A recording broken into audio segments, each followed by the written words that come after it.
আসসালামু আলাইকুম ওয়া রাহমাতুল্লাহি ওয়া বারাকাতুহু। ওয়ালাইকুম আসসালাম ওয়া রাহমাতুল্লাহি ওয়া বারাকাতুহু। নাহমাদুহু ওয়া নুসাল্লি আলা রাসূলিল কারীম। আম্মা বাদ। আলহামদুলিল্লাহ, আল্লাহ তাআলার অশেষ মেহেরবানি যে আল্লাহ তাআলা আমাদেরকে দর্শে অংশগ্রহণ করার তৌফিক দান করেছেন। আলহামদুলিল্লাহ। গতকালকে শুক্রবার ছিল। শুক্রবারের দিন সাধারণত এর আগে আমরা দেখেছি কখনো ক্লাস মিস গেলেও শুক্রবারের দিন ক্লাস করাতে চাইলে ছাত্র ভাইদের মন বসে না, স্বাভাবিকভাবেই ছুটির দিন হওয়ার কারণে।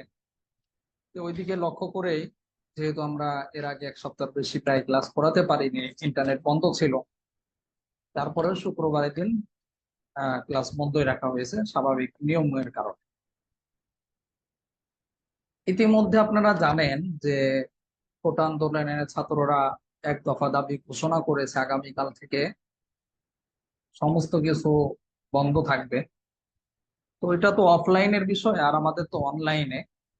অনলাইনে হলেও আমাদেরটা আরো গোপনে, মানে জুমের মধ্যে, বাইরে অনলাইনে পাবলিক প্ল্যাটফর্মে যায় না আমাদের বিষয়গুলো। এটা আমাদের মধ্যে সীমাবদ্ধ থাকে। যেহেতু আমাদের এটা বাইরে যাবে না, বা পাবলিকদেরও এরকম নজরে আসবে না, এই জন্য আমাদের ক্লাস বন্ধ রাখারও কোনো প্রয়োজন নেই। যদি ইন্টারনেট বন্ধ না হয়, ইনশাল্লাহ আমাদের ক্লাস তামরিন সবকিছু ধারাবাহিকভাবে চলবে। আর পরীক্ষার তারিখ ঘোষণা করা হয়েছে, আপনারা দেখেছেন হয়তো। যারা দেখেননি তারা মাদ্রাসা গ্রুপে গেলেই দেখবেন যে পিন পোস্ট করে দেওয়া আছে। গ্রুপে ঢুকলেই, এফতার সাথী গ্রুপ, মাদ্রাসা গ্রুপ, যে কোনো গ্রুপে ঢুকলে আপনি উপরে দেখবেন যে পিন পোস্ট করা আছে। পিনের উপর গিয়ে, মানে লেখার উপর গিয়ে টাচ করলেই পুরা লেখাটা আপনার সামনে চলে আসবে।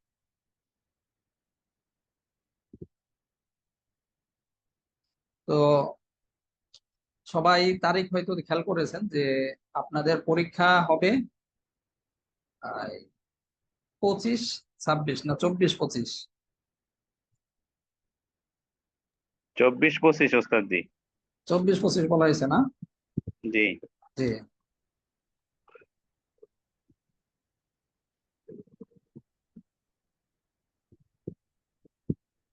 24-25, 24 তারিখ হলো কাওয়াইদুল ফিক, আর হলো 25 তারিখ তামরিন পরীক্ষা। তামরিন। আর 20 তারিখ পর্যন্ত ক্লাস চলবে। ক্লাস চলবে। তারপরে আপনাদের 3 দিন খেয়ার দেওয়া হবে, অর্থাৎ পরীক্ষার প্রস্তুতির জন্য সময় দেওয়া হবে। কেউ কেউ বলতে ইনশাআল্লাহ। যে এত সময় কম কেন, 3 দিন কেন? আসলে আমাদের তো অনলাইন, এটাও মাথায় রাখতে হবে, এটা তো অফলাইন না। আহ, যে আপনারা আহ, এখানে থাকবেন, উস্তাদের নিগরানিতে থাকবেন, সব দিকে লক্ষ্য করে আমরা খেয়াল করেছি বেশি সময় দিলে আরো অলসতা তৈরি হয়। এর যে ক্লাস চলালে বা ক্লাস চালু থাকলে এতে ফায়দাটা বেশি হয়। কিছু হলেও মোতালা হচ্ছে, কিছু হলেও পড়া, আর একটা নিয়মের কারণে কিছুটা হলেও পড়া হয়। তারপর আবার আমাদের হাতে সময়ও কম, ওইদিকেও লক্ষ্য রাখতে হবে, কারণ আমাদের তো অনলাইন। তারপর আবার 1 ঘন্টা করে ক্লাস, যদিও 1 ঘন্টা বলা হলেও আমরা একটু সময় বেশি নেই। দিনই আপনারা খেয়াল করেছেন 1.5 ঘন্টা 1.5 ঘন্টা এভাবে সময় নেওয়া হয়। কিন্তু এই 1 ঘন্টা 1.5 ঘন্টা তো বেশি সময় না। ওই হিসেবে আমাদের বেশি সময় খেয়ারের জন্য বা পরীক্ষার প্রস্তুতির জন্য দেওয়াও সম্ভব। দিতে গেলে আমাদের যে নেশাবটা আছে, নেশাবটা শেষ করা কঠিন হয়ে যাবে। আর আরেকটা বিষয় হলো, দেশের মধ্যে অনেক কিছুই ঘটতে পারে। যত কিছুই ঘটুক, আপনারা গত দর্শে বলা হয়েছিল, যদি আপনার ওই রকম অবস্থা থাকে, কাইফিয়ত থাকে, বা আপনার মনোবল থাকে, ইমানি জজবা যদি এরকম থাকে, আপনি আপনার কাজ করতে পারেন। এটা আপনার এখতিয়ার, কিন্তু আমরা প্রাতিষ্ঠানিক ভাবে ওইভাবে উদ্বুদ্ধ করব না, আবার নিষেধও করব না। এটা আপনাদের এখতিয়ার।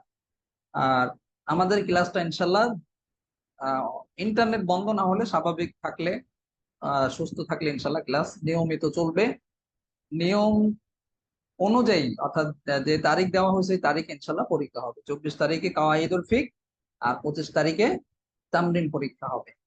আর পরীক্ষার সময় কয়টা থেকে কয়টা, কতটুকু সময় থাকবে, এগুলো ইনশাল্লাহ শীঘ্রই আপনাদেরকে লিখিতভাবে জানানো হবে। পেরেশানির কিছু নেই। আগেও বলেছি, পরীক্ষা নিয়ে চিন্তিত হওয়ার কিছু নেই। ইনশাল্লাহ পরীক্ষা সহজ হবে। তারপরে আহ পরীক্ষা ইনশাল্লাহ সবারই রেজাল্ট আশা করি ভালো হবে। শুধু আপনারা একটু চেষ্টা করবেন, এতটুকু আপনাদের কাছে আমার আবেদন থাকবে, আমাদের আবেদন।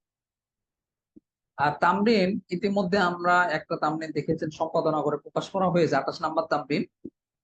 29 নম্বর তামরিনটা আগামীকালকে ইনশাল্লাহ সম্পাদনা করে প্রকাশ করা হবে।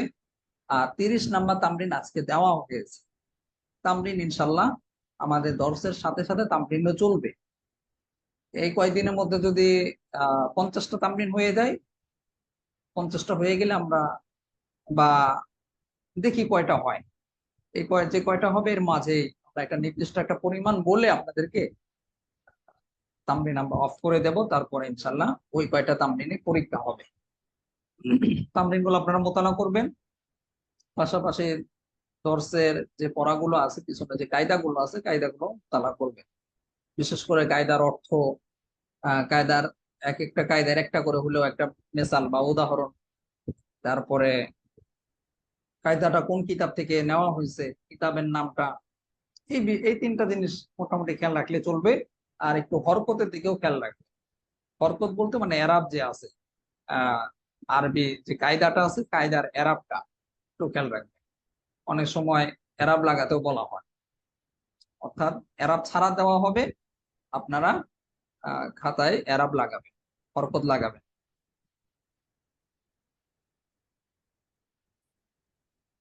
আজকে যে তামরিনটা ছিল, তামরিন সম্পর্কে 1 মিনিট আলোচনা করে ইনশাল্লাহ আমরা দর্সে চলে যাব। আর এখন থেকে ইনশাল্লাহ আমরা 15টা করে কায়দা পড়বো। তারপরে গিয়ে দেখি, আশা করি 15টা করে পড়লে আমাদের যে সময় দেওয়া হয়েছে 20 তারিখ, 20 তারিখের মধ্যে আমরা 19 তারিখে, আশা করি 19 তারিখের ভিতরে আমাদের কায়দা এই কিতাবটা শেষ করব। 20 তারিখে একটা আলাদা একটা দর্শই হবে। এই দর্শের মধ্যে কিভাবে পরীক্ষা শুরু করবেন, কিভাবে লিখবেন, কিভাবে জমা দিবেন, এগুলো বিস্তারিত। আবার কি কি ছাত্ররা সাধারণত পরীক্ষার সময় ভুল করে থাকে, তামরিন লিখতে গিয়ে কি ভুল করে, তারপরে কাওয়াইদুল ফিক পরীক্ষা দিতে গিয়ে কি ভুল করে, এই ভুলগুলো আপনাদের সামনে আমরা তুলে ধরব, যাতে করে আপনাদের এই ভুলগুলো না হয়। মানে এক কথাই হলো, আপনাদের পরীক্ষাটা কিভাবে সুন্দর হয়, কি নিয়ম কানুন অনুযায়ী আপনারা দিবেন, কি কি লক্ষ্য রাখবেন, কিভাবে আপনার পরীক্ষাটা সুন্দর হবে, কি কি ভুল করা যাবে না, এই বিষয়গুলো উপরে 20 তারিখে ইনশাল্লাহ একটা দর্শ হয়ে তারপরে আমাদের দর্শ বন্ধ থাকবে। আবার পরীক্ষা শেষে তারপরে গিয়ে আবার দর্শ শুরু হবে নতুন কিতাব থেকে। উসুল ইফতা ওয়া আদাবুহু একটা কিতাব আছে, ওই কিতাবটা এরপরে ইনশাল্লাহ পড়ানো হবে। মুফতি তাকি ওসমানী হাফিজাহুল্লাহ লিখিত চমৎকার একটা কিতাব, এই কিতাবটা পড়ানো হবে। আর 19 তারিখের মধ্যে আমরা বাকি কায়দাগুলো ইনশাল্লাহ পড়ে শেষ করব। তো সবাই চেষ্টা করবেন নিয়মিত দর্শে থাকার। কখনো যদি কোনো দর্শ ছুটে যায়, আহ যদি নেটওয়ার্কের কারণে বা অন্য কোনো সমস্যার কারণে, পরবর্তীতে ইউটিউব থেকে ভিডিওটা দেখে নেবেন। আর মাদ্রাসা গ্রুপের অ্যালার্ম গুলো একটু গুরুত্ব দিয়ে দেখবেন সবাই, বিশেষ করে এই কয়দিন। সবসময়ই দেখা উচিত, যখন আপনি অনলাইনে আসবেন মাদ্রাসা গ্রুপে দেখবেন, কারণ আপনারা তো অনলাইনে পড়ছেন। যদি অ্যালার্ম গুলো লক্ষ্য না করেন, তাহলে তো আপনি কোনো কিছু জানতে পারবেন না, কখন পরীক্ষা হবে, কখন কি হবে, কিছুই জানতে পারবেন না। এটা তার অফলাইন না, অনলাইন। এই জন্য মাদ্রাসা গ্রুপের অ্যালার্ম গুলো দেখবেন। আর আমরা যেহেতু সামনে পরীক্ষা, একটা গুরুত্বপূর্ণ এলান দেওয়া হয়েছে পরীক্ষার সময় কখন, সামনে আর একটা এলান এরকম দেওয়া হবে যে কখন, কয়টা থেকে পরীক্ষা শুরু হবে, তারপরে কিভাবে পরীক্ষায় লিখবেন, পরীক্ষার নিয়মটা কি, এগুলো একটা লিখিত ভাবে ইনশাল্লাহ আপনাদেরকে দেওয়া হবে। ক্লাসে তো বলা হবে 20 তারিখে। এছাড়াও আপনাদেরকে এর আগেও আমরা লিখিত ভাবে একটা মাদ্রাসা গ্রুপ একটা সাথে গ্রুপে দেব, যেটা দেখে আপনারা মোটামুটি বুঝতে পারবেন কিভাবে পরীক্ষা দিতে হবে। এর আগে আপনাদেরকে আমরা যথাসময় বলবো, আপনাদের এর আগে কোনো কিছু জিজ্ঞাসা করার দরকার নেই যে উস্তাদ কিভাবে লিখবো, কি করব, একটু বলে দেন। অনেকেই বারবার গিয়ে জিজ্ঞাসা করেন, কেউ কেউ ফোন করেন, এগুলো করতে হবে না। আমরা নিজেরাই বলে দেবো। এখন আপনাদের যদি আগে আগে বলে দেই, যেহেতু পরীক্ষার সময় এখনো দেরি আছে, মোটামুটি ভালো দেরি, একটু বেশি সময় আছে, কয়েকদিন পরে গিয়ে আবার ভুলে যাবে। এই জন্য একটু দেরি করে আপনাদেরকে বলা হবে। আর এখন বললে তো ভুলে যাবেন, এই জন্য দেরি করা হবে। আচ্ছা ঠিক আছে, তামরিন গুলো লিখবেন সবাই। আজকে যে তামরিনটা ছিল 28 নাম্বার তামরিন, কসম সম্পর্কে একটা তামরিন আপনাদেরকে দেওয়া হয়েছে যে কসম করে আবার কসম ভঙ্গ করা যাবে কিনা বা ভঙ্গ করার অবকাশ রয়েছে কিনা, এই বিষয়ের উপর একটা তামরিন দেওয়া হয়েছিল। মোটামুটি আপনারা অনেকেই লিখেছেন। আহ চেষ্টা করবেন সবাই লেখার জন্য, যে যতটুকু পারেন ততটুকু লিখে জমা দিবেন। তামরিনের জন্য, নিয়মিত দর্শে উপস্থিত থাকার জন্য, এরপরে পরীক্ষায় যাদের লেখা সুন্দর হবে, স্পষ্ট হবে, এই 3টা পয়েন্টের জন্য কিন্তু আলাদা নাম্বার আছে। কি বললাম? যারা তামরিন লিখবে নিয়মিত, নিয়মিত দর্শে থাকবে, সুন্দর হাতের লেখা হবে, লেখাটা যেন সুন্দর হয়, বোঝা যায়, এভাবে যারা 3টা জিনিসকে ফলো করবে তাদের জন্য আলাদা নাম্বার দেওয়া হবে। যেই নাম্বারটা আপনার প্রথম সাময়িক পরীক্ষাতেও থাকবে, দ্বিতীয় সাময়িক পরীক্ষাতেও থাকবে, আবার বার্ষিক পরীক্ষায় গিয়েও এটা যুক্ত হবে। প্রথম সাময়িক পরীক্ষা, দ্বিতীয় সাময়িক পরীক্ষা মনে করবেন না যেটা গুরুত্বহীন, না, আপনাদের 3টা পরীক্ষায় গুরুত্বপূর্ণ। কারণ 3টা পরীক্ষার নাম্বার একত্র করে আপনাদের সনদ তৈরি করা হবে। সনদের যে আপনাদের জানেন যে মেধা তালিকা যেটা দেওয়া হয়, এটা কিন্তু নাম্বারের ভিত্তিতে হয়ে থাকে। এই জন্য 3টা পরীক্ষাকে আপনারা গুরুত্ব দিবেন, সাথে সাথে তামরিনও লেখার চেষ্টা করুন। তামরিন লিখলে আপনি যদি 2-4 নাম্বারও পান, এটাও তো অনেক। কেউ কেউ আছে 2-3 নাম্বারের জন্য অনেক সময় দেখা যায় সে মুমতাজ হতে পারছে না। যদিও আমরা এই ক্ষেত্রে এহসান করি, এরকম হয়। তো আপনারা চেষ্টা করবেন এই জন্য তামরিন গুলো লেখার। আর লিখলে আপনার তো নিজেরই ফায়দা, মাসলা মাসাইল সম্পর্কে আপনার লেখার অভিজ্ঞতা হলো, কিভাবে তামরিন সাজাতে হবে এগুলো শিখতে পারবেন। সাথে সাথে আপনি যে বিভিন্ন কিতাবাদের সাথে পরিচয় হচ্ছে, বিভিন্ন অনলাইন অ্যাপস এর সাথে কোন জায়গায় কি আছে ইত্যাদি বিষয়গুলো আপনি জানতে পারছেন। সাথে সাথে আপনার বিভিন্ন কিতাব ঘাটাঘাটি করা হবে। এক মানে এটা ফায়দা থেকে খালি না, প্রচুর পরিমাণে ফায়দা হবে আপনার যদি আপনি নিজে তামরিন লেখেন, লেখারও অভ্যাস হবে। সাথে সাথে তো আপনাদের জন্য নাম্বার আছেই। এই জন্য তামরিন সবাই লিখবেন। আর আরেকটা বিষয় হলো, যারা নিয়মিত দর্শ করেন সবাই দর্শে যে জুমের মধ্যে দেখেন আপনাদের সবার নাম দেখা যাচ্ছে। কেউ কেউ আছেন নাম দেন না, নাম না দিয়া মানে এমন একটা শব্দ লিখে রাখেন, যেমন মনে করেন আল্লাহর বান্দা। আর আল্লাহর বান্দা বললে তো আমরা চিনবো না কে আপনি। সবাই নিজের নামটা লিখে রাখবেন, মানে জুমের মধ্যে নিজের নাম আর পাশে শুধু রোল নাম্বারটা লিখে রাখবেন। রোল নাম্বারটা, রোল নাম্বার এটা লেখা দরকার নেই, শুধু নাম্বারটা। আপনার নাম্বার যদি রোল নাম্বার 20 হয় 20 লিখে রাখবেন, 50 হলে 50, 60 হলে 60, 100 হলে 100, 110 হলে 110, 120 হলে 120, মানে নিজের নাম আর পাশে রোল নাম্বারটা লিখে রাখবেন। রোল নাম্বারটা এই জন্য লিখে রাখবেন জুমের মধ্যে, কারণ আমাদের ছাত্র তো অনেক, ছাত্র সংখ্যা বেশি হওয়ার কারণে শুধু নাম দিয়ে ছাত্র খুঁজে বের করা আমাদের জন্য কষ্ট। আমরা কিন্তু সবার নাম, এগুলো ভিডিও হয়, ভিডিওর মধ্যে সারা বছরের ভিডিও গুলো আমরা রিসার্চ করে কে কে সারা বছর ক্লাস করেছে, বেশি সময় ক্লাসে উপস্থিত ছিল, হঠাৎ 1-2 দিন মিস হতে পারে, এটা আমরা ধরি না। অসুস্থতার কারণে, কোন একটা বালা মুসিবত কারণে হতে পারে, কিন্তু অধিকাংশ সময় যারা ক্লাসে ছিল তাদের জন্য আমাদের একটা নাম্বার দেওয়া হয়। তো এটা আমরা যাচাই করব কিভাবে? ওই যে ভিডিও দেখে দেখে গেলে।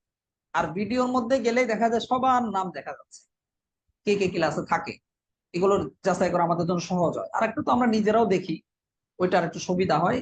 তো নামের ক্ষেত্রে দেখা যায় একদম ইব্রাহিম নাম মনে করেন অনেকের আছে, আর ইব্রাহিম কোন ইব্রাহিম আপনি আমরা চিনবো কিভাবে? আর যদি আপনার পাশে যদি আপনার রোল নাম্বারটা লেখা থাকে, যেমন এই যে ইব্রাহিম ভাইয়ের কথা বলছি, মানে ইব্রাহিম নাম বলছি, ইব্রাহিমই আমার সামনে একজন আছেন যে যেমন আপনার রোল নাম্বারটা উনি লিখে রেখেছে। তো এইভাবে থাকলে আমাদের খুঁজে বের করা সহজ হয়। তো এই কাজটা আপনারা সবাই করে রাখবেন। এর আগেও একবার বলা হয়েছে দর্শে, আজকে আবার বললাম যে আহ নামের পাশে নিজের রোল নাম্বারটা লিখে রাখবেন জুমের মধ্যে। আর এটা তো আপনি বাইরে কিছু করবেন না, সমস্যাও নাই, এই সংখ্যাটা শুধু আমরাই বুঝবো যে এটা রোল নাম্বার। আজকে যে তামরিনটা ছিল কসম করে আবার কসম ভঙ্গ করা যাবে কিনা, তামরিনটা মোটামুটি তো আপনারা দেখেছেন, ফেসবুকে আপলোড করা হয়েছে, আপনাদের যে মাদ্রাসা যে অ্যাপস আছে অ্যাপস এর মধ্যে আপলোড করা হয়েছে। আহ আপনারা অনেকে আছেন ফেসবুকে আপলোড করলে কেউ লাইকও করেন না, কমেন্টও করেন না, কিছুই করেন। এগুলো করবেন, করলে মানুষের কাছে যাবে, বেশি মানুষকে ফেসবুক দেখায়, এতে করে কিন্তু বেশি মানুষ মাসালাটা পড়তে পারলো, তারা উপকৃত হলো, আমাদের সওয়াব হবে, আপনারও সওয়াব হবে। তামরিনের ক্ষেত্রে আপনারা দেখা গেছে আহ অনেকেই বিভিন্ন দলিল দিয়েছেন, বিশেষ করে হাদিস দিয়ে যে দলিল আছে যে কসম করলে আবার কাফারা দিতে হবে, যদি উত্তম কোনো বিপরীত কোনো কাজের মধ্যে যদি সে কল্যাণ দেখে তাহলে কসম কাফারা দিয়ে কসম ভঙ্গ করে ফেলবে, এটাই তার জন্য জরুরি হবে। এই বিষয়ের উপরে আপনারা দেখা যায় কেউ 3-4টা করে দলিল দিয়েছেন, এভাবে দেওয়ার দরকার নেই। 3-4টা করে দলিল না দিয়ে আপনি একটাই দেন, মানে একই বিষয় তো। দেখেন আমরা যে 2 নম্বর যে হাদিসটা উল্লেখ করেছে এখানে 2টা হাদিসের হাওলা দেওয়া হয়েছে, কারণ 2টা হাদিসের মধ্যে বিষয়বস্তু এক, বেশি দরকার নেই। অনেকে মনে করেন যে আমি বেশি করে হাদিসের হাওলা দিলে, বেশি করে আপনি রেফারেন্স দিলে মনে হয় বেশি মজবুত হবে না।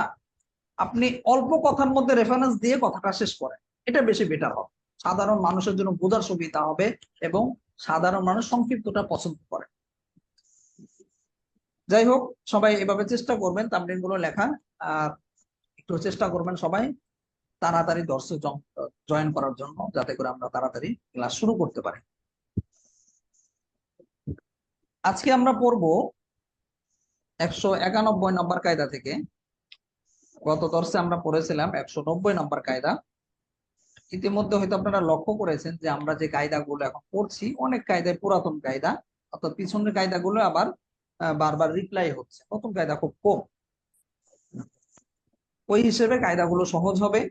আর আমরা তো খেয়াল করেছেন বেশি কঠিন হয় এইভাবে আলোচনা করা হয় না, সংক্ষিপ্ত কিভাবে হয়, সহজ কিভাবে হয়, ওইভাবে আপনাদের বোঝানো হয়, বলা হয়। আজকে থেকে ইনশাল্লাহ আমরা 15টা করে কায়দা পড়বো, এতদিন তো 10টা করে পড়েছি। 15টা পরেই আমাদের 10 আজকের মতো আমরা শেষ করবো ইনশাল্লাহ। আর কোনো কিছু না বুঝে আসলে দর্শের মধ্যে যেহেতু সময় কম, ছাত্রও বেশি, সবাই তো প্রশ্ন করলে অনেক প্রশ্ন, আলাদাভাবে বোঝাতে গেলে আমাদের দর্শের সময় থাকবে না। ওইদিকে লক্ষ্য করে দর্শের মধ্যে প্রশ্ন করা, প্রশ্নের উত্তর দেওয়া, এগুলো করা সম্ভব হয় না। কারো কোনো কিছু বুঝে না আসলে ব্যক্তিগতভাবে আপনি মাদ্রাসার যে হোয়াটসঅ্যাপ নাম্বার আছে ওইখানে গিয়ে জিজ্ঞাসা করলে বা বললে, ভয়েস দিয়ে বললেই আপনাকে সহযোগিতা করা হবে ইনশাআল্লাহ, কোনো সমস্যা নেই। আর পরীক্ষার যখন খেয়াল থাকবে, অর্থাৎ পরীক্ষার প্রস্তুতির যে 3 দিন সময় দেওয়া হবে, 21, 22, 23, তখনও তখন কিন্তু ক্লাস টিলাস কিচ্ছু হবে না, কিন্তু ক্লাস না হলেও আপনাদের যে কোনো সহযোগিতা প্রয়োজন পড়লে সাথীগুলোকে জিজ্ঞাসা করবেন, ছাত্র ভাইরা সহযোগিতা করবে, কেউ সহযোগিতা না করলে মাদ্রাসার যে হোয়াটসঅ্যাপ নাম্বার আছে ওইখানে আপনি জিজ্ঞাসা করতে পারবেন যে উস্তাদ আমি এই কায়দাটা বুঝতে পারছি না, বা উস্তাদ এই কায়দাটা মেসালটা কি হবে। মানে পড়ালেখা সম্পৃক্ত যে কোনো বিষয় আপনি সহযোগিতা চাইতে পারবেন। তবে সরাসরি ফোন না করে আগে হোয়াটসঅ্যাপে একটু নক দিলেই ভালো। ফোন করলে তো আহ আপনারও টাকা কাটবে, তারপর দেখা যায় অনেক সময় অনলাইনে না থাকলে অথবা অফলাইনে কোনো কাজে ব্যস্ত থাকলে আপনার উত্তর দেওয়াটা কঠিন হয়ে যাবে। আর একটু হোয়াটসঅ্যাপে দিলে সুবিধা সময়ে তাড়াতাড়ি আপনার উত্তরটা দেওয়া বা কিতাবাদি দেখে উত্তরটা যথাযথ দেওয়াটা সম্ভব হবে। সবাই এই বিষয়গুলো খেয়াল রাখবেন। দেখেন 91 নম্বর কায়দা।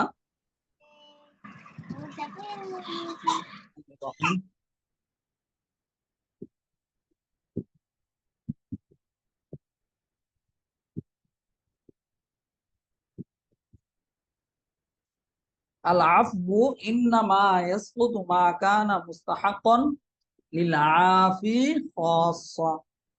আল আফু ইন্নামা ইয়াসকুতু মা কানা মুস্তাহাক্কান লিল আফি খাসসা। এই কায়দাটা আমরা দেখতে পাচ্ছি সিনিয়র অর্থাৎ সিয়ারে কাবির নামক কিতাব থেকে নেওয়া হয়েছে, এই জন্য এখানে মুসান্নিফ সিনিয়র উল্লেখ করেছে। অর্থটা খেয়াল করে,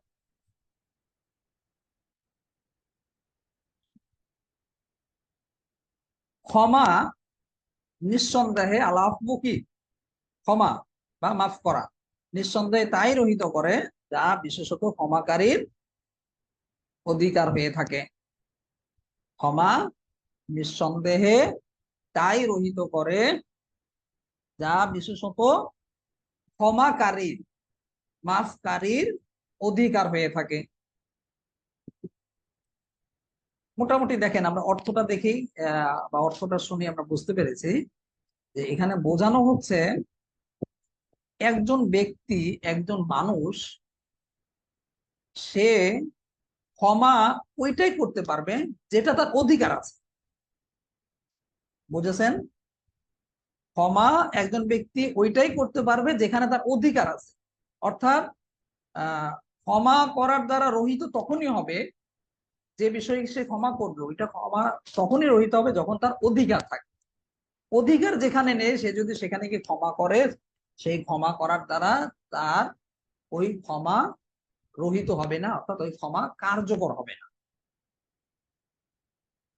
এখানে হাসিয়ার মধ্যে আপনারা হাসিয়াগুলো পড়বেন, হাসিয়াগুলোর মধ্যে কিন্তু মিসালগুলি দেওয়া থাকে।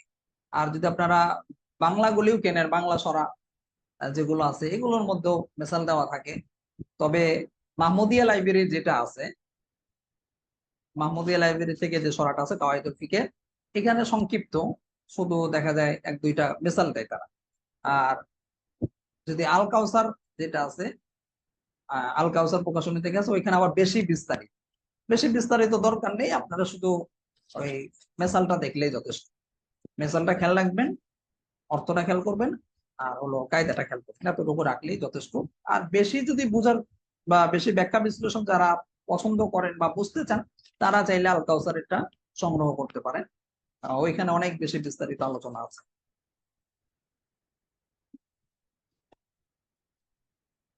এখানে আহ যেমন মেসাল হিসেবে দেখেন, দুইটা মেসাল আছে।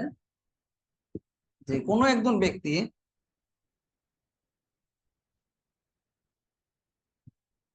মুসলমানদের বিপক্ষে, মুসলমান কোন একজন মুসলমান কি করলো, তাদের বিরুদ্ধে যে সমস্ত কাফের মুশরিকরা যুদ্ধ করছে, লড়াই করছে, তাদেরকে সে ক্ষমা করে দিল।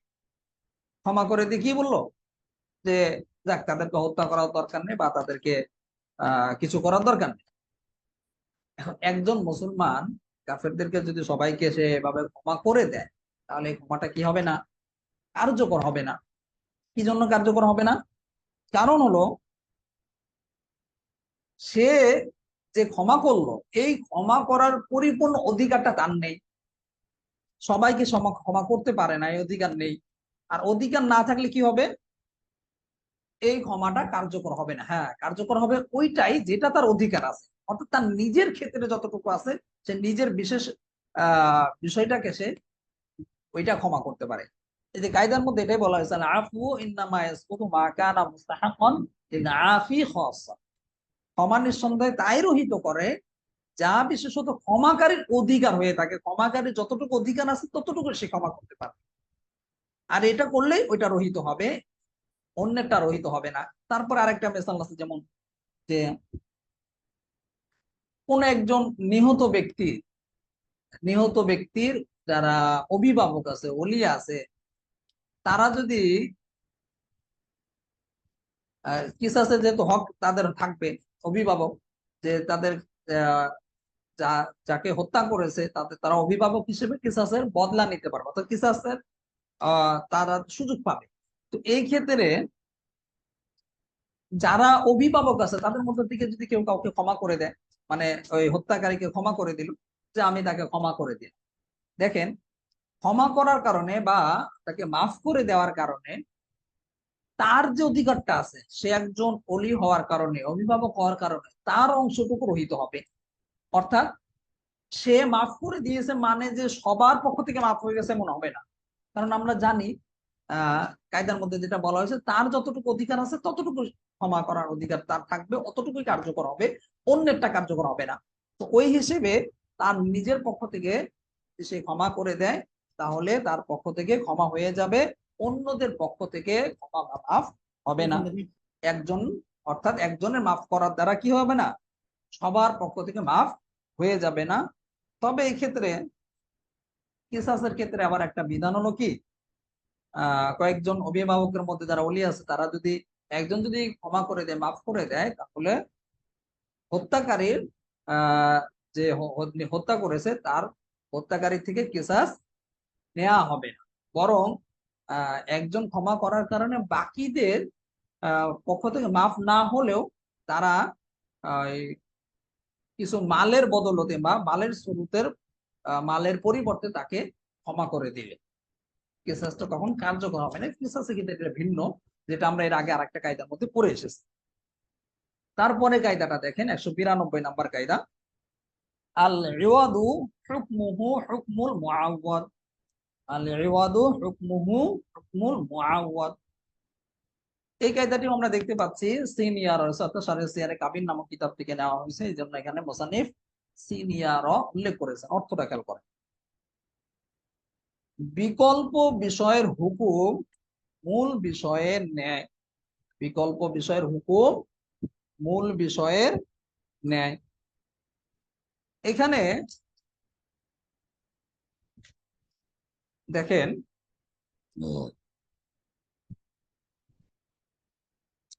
যে মেসালটা দেওয়া হয়েছে, যে কোরবানির পশুর চামড়া সম্পর্কে একটা মেসাল দেওয়া হয়েছে। এটা আমরা বিভিন্ন ফিকহের কিতাবের মধ্যেও পড়েছি যে কোরবানির পশু চামড়া কি, যে ব্যক্তি কোরবানি দেয় সে চাইলে নিজেও নিজের কাজে সে ব্যবহার করতে পারে, এটা এখতিয়ার আছে। আবার আরেকটা এখতিয়ার আছে যে চামড়া দিয়ে সে চামড়ার বিনিময়ে আবার অন্য কোনো বস্তু বা অন্য কোনো জিনিস সে ক্রয় করে সরাসরি এটা ব্যবহারও করতে পারবে। দেখেন আহ সে অন্য কোনো বস্তু, এখানে একটা খাট হতে পারে, চেয়ার হতে পারে, গাড়ি হতে পারে, অনেক জিনিস হতে পারে, এগুলো যদি ব্যবহার করেও এটা হলো বিকল্প।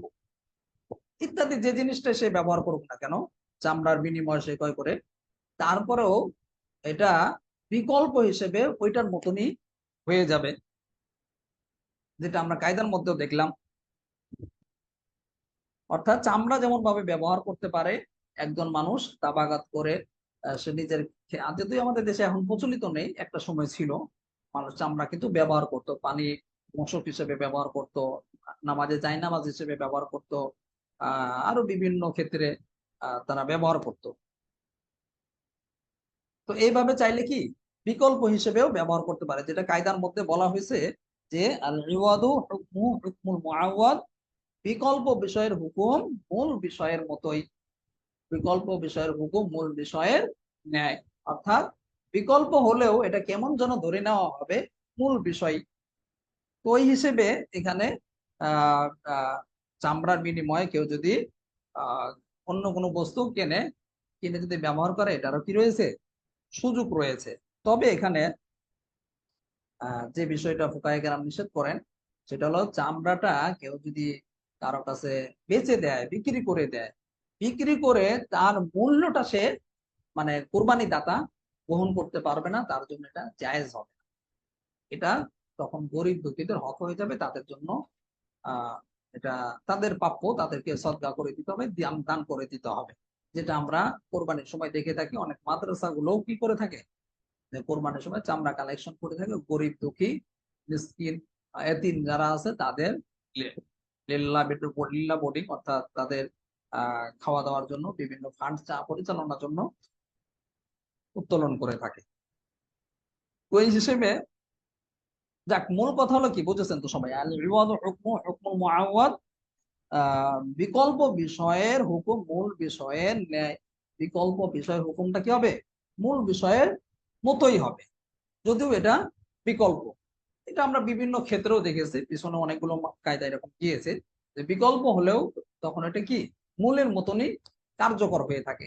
যেমন দেখেন, আমরা সহজ একটা উদাহরণ দিই, আহ অজুর বিকল্প কি, অজু করে নামাজ পড়তে হবে, অজুর বিকল্প হলো তায়াম্মুম। যখন আপনার অজুর পানি নেই বা যেখানে আপনার সম্ভব হচ্ছে না, তখন আমাদের কি করতে হবে, তায়াম্মুম করতে হবে। তো বিকল্পটা কিন্তু আহ অজু করে যেভাবে নামাজ পড়া যায় বা নামাজ সহি হবে, ঠিক একই ভাবে এখানে তায়াম্মুমও কিন্তু সহি হয়ে যাবে। কি জন্য, এই যে আমরা কায়দার মধ্যে পড়লাম বিকল্পটা মূল বিষয়ের মতো, এই জন্য এখানে কার্যকর হয়ে যাবে। আচ্ছা, তারপরে কায়দাটা দেখেন 193 নম্বর কায়দা, আল ইওয়াদু ইয়াজিবু রাদ্দুহু ইদা লাম ইউসাল্লিমিল মুআওয়াদ। আল ইওয়াদু ইয়াজিবু রাদ্দুহু ইদা লাম ইউসাল্লিমিল মুআওয়াদ। এই কায়দাটিও আমরা দেখতে পাচ্ছি সিনিয়র সাথে সাথে সিয়ারে কাবির নামক কিতাব থেকে নেওয়া হয়েছে। এই জন্য এখানে মুসান্নিফ সিনিয়ারও উল্লেখ করেছেন। অর্থটা খেয়াল করেন, পণ্য হস্তান্তর না করলে বিনিময় ফিরিয়ে দেওয়া জরুরি। পণ্য বা বস্তু হস্তান্তর না করলে যে পণ্যের যে যে বিনিময়টা আছে এটা কি ফিরিয়ে দেওয়া জরুরি।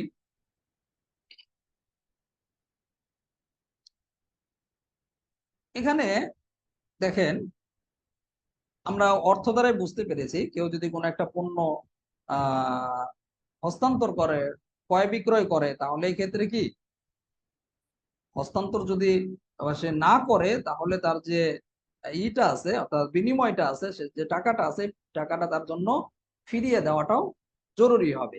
মেসাল হিসেবে দেখেন, হাঁসের মধ্যে আছে যে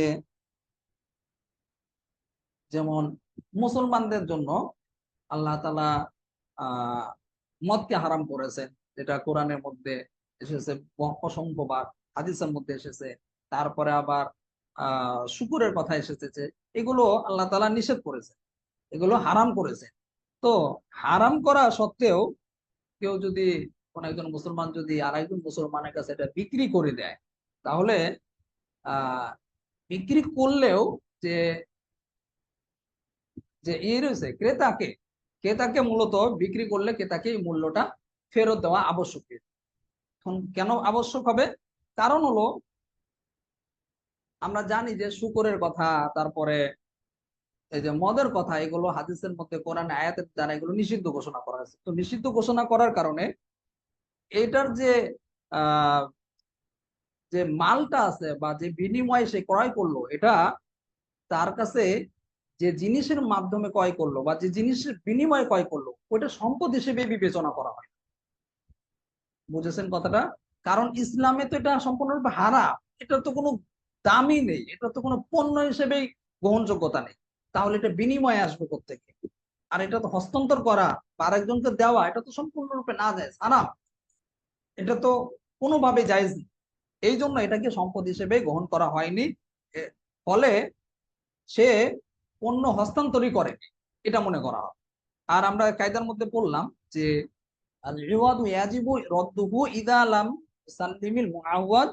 পণ্য হস্তান্তর না করলে যে বিনিময়টা আছে, বিনিময়টা ফেরত দেওয়াটাও জরুরি হয়ে যাবে। সুতরাং যে টাকা দেশে কিনতে দিয়েছিল, ওই টাকাটা ফেরত দিয়ে দিতে হবে।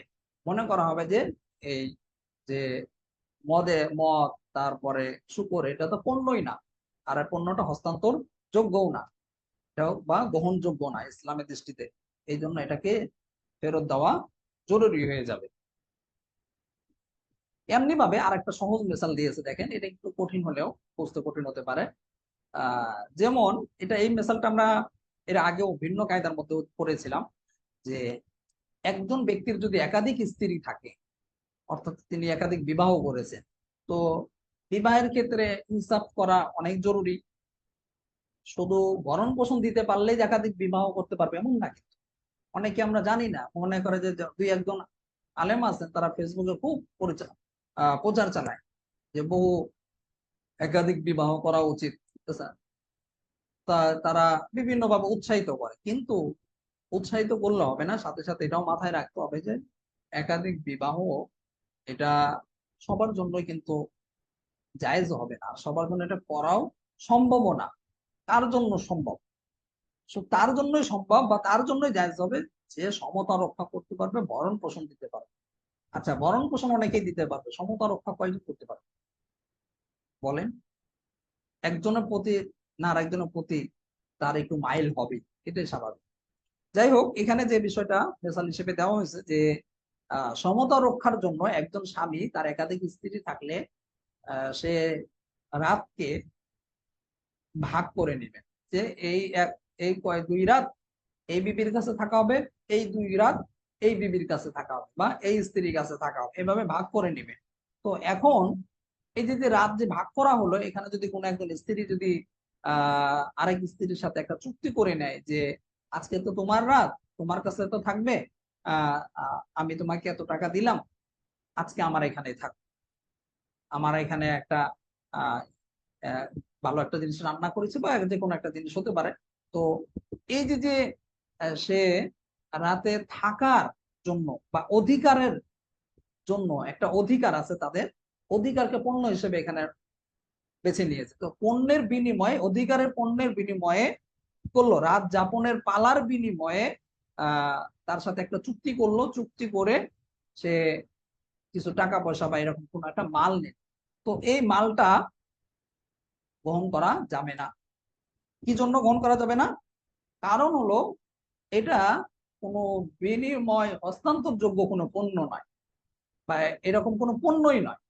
এই জন্য তার জন্য যে মালটা বা যে টাকাটা সে নিয়েছে এটা ফেরত দেওয়াটাও তার জন্য আবশ্যক হবে, জরুরি হবে। সে কখনো এভাবে টাকার বিনিময়ে গ্রহণ করতে পারবে না। তবে কেউ যদি অনুমতি দেয়, অনুমতি চাইলে এমনি এমনি আর সে যদি নিজ ইচ্ছায় অনুমতি দিয়ে দেয়, এটা কি হবে? সম্পূর্ণরূপে জায়েজ হবে, যেটা রাসূল সাল্লাল্লাহু আলাইহি ওয়াসাল্লাম সময়ে আমরা দেখেছি। আচ্ছা, তারপরে কায়দাটা দেখেন, 194 নম্বর কায়দা। গালিবুর রাই ইয়াজুজু তাহকিমুহু ফিমা লা ইউমকিনু মা'রিফাতা হাকীকা। গালিবার রাই ইয়াজুজু তাহকিমুহু ফিমা লা ইউমকিনু মা'রিফাতা হাকীকা। এই কায়দাটি আমরা দেখতে পাচ্ছি সিনিয়র সাথে সারে সিয়ারে কাবিন নামক কিতাব থেকে নেওয়া হয়েছে। এই জন্য মুসান্নিফ সিনিয়র উল্লেখ করেছেন। অর্থটা খেয়াল করেন, যেই সমস্ত ক্ষেত্রে প্রকৃত অবস্থা জানা যায় না, যে সমস্ত ক্ষেত্রে প্রকৃত অবস্থা জানা যায় না, সেই সমস্ত ক্ষেত্রে প্রবল ধারণাকে অথবা অধিকাংশের রায়কে ফয়সালাকারী বানানো জায়েজ আছে। বুঝেছেন? গালিবার রাই ইয়াজুজু তাহকিমুহু ফিমা লা ইউমকিনু মা'রিফাতা হাকীকা। যে সমস্ত ক্ষেত্রে প্রকৃত অবস্থা জানা যায় না, সেই সমস্ত ক্ষেত্রে প্রবল ধারণাকে অথবা অধিকাংশের রায়কে ফয়সালাকারী বানানো জায়েজ আছে। দেখেন, কায়দাটা একটু মনে হচ্ছে লম্বা, কিন্তু এখানে নতুন কোনো কায়দা না, এর আগে আমরা এই ধরনের কায়দা পড়েছি। যদি কোনো একটা বিষয়ের বা কোনো একটা জিনিসের বা কোনো একটা ক্ষেত্রে যদি প্রকৃত অবস্থাটা জানা সম্ভব না হয়, অসম্ভব হয়, তখন আপনি কি করবেন? তখন আপনাকে প্রবল ধারণাকে আহ আহ, আপনার প্রবল ধারণার উপর আমল করতে হবে। এখানে আবার আরেকটা বলেছে কি, যে অধিকাংশের রায়কে ফয়সালাকারী হিসেবে ধরা হবে। মিসালটা দেখেন, যে কোনো একজন ব্যক্তি সে কোন একটা সফরে গিয়েছে, সফরে গিয়ে সে ওই জায়গায় যেহেতু নতুন, তার কাছে এরকম কোনো ডিভাইসও নেই, যেটা আমরা দেখি মোবাইলের মধ্যে কিন্তু এখন কিবলা নির্ধারণে একটা ডিভাইস আছে। মুসলিম বাংলা অ্যাপস এর মধ্যে আপনারা খেয়াল করেছেন কিনা, একটা কিন্তু কেবলা নির্ধারণে কি আছে, কম্পাস আছে, মানে যেটা করলে কোন দিকে কেবলা, পশ্চিম, এটা কিন্তু বোঝা যায়। মোবাইলের মাধ্যমে এটা আপনি নির্ধারণ করতে পারবেন। আবার এমন জায়গায় অবস্থান করলেন যেখানে আপনি কেবলা নির্ধারণ করতে পারছেন না, এরকম কাউকে পাচ্ছেন না। তো এই ক্ষেত্রে কেবলার নিয়ে যেহেতু সন্দেহ সৃষ্টি হয়েছে, কোনো মানুষজনও নেই, আবার কোনো ডিভাইসও আপনার কাছে নেই যেটার মাধ্যমে আপনি নির্ধারণ করবেন, তো ওই সময় আপনাকে কেবলা নামাজ তো পড়তে হবে, নামাজের সময় হয়ে গেছে, তখন আপনি কেবলার দিকে মুখ ফিরেও নামাজ পড়া আবার জরুরি। তো ওই ক্ষেত্রে আপনাকে কি করতে হবে? তখন এই যে প্রকৃত অবস্থায় কায়দার উপর আমল করতে হবে। যখন আপনার প্রকৃত অবস্থা জানা যাওয়া সম্ভব হবে না, তখন আপনি প্রবল ধারণা করবেন কোন দিকে হতে পারে।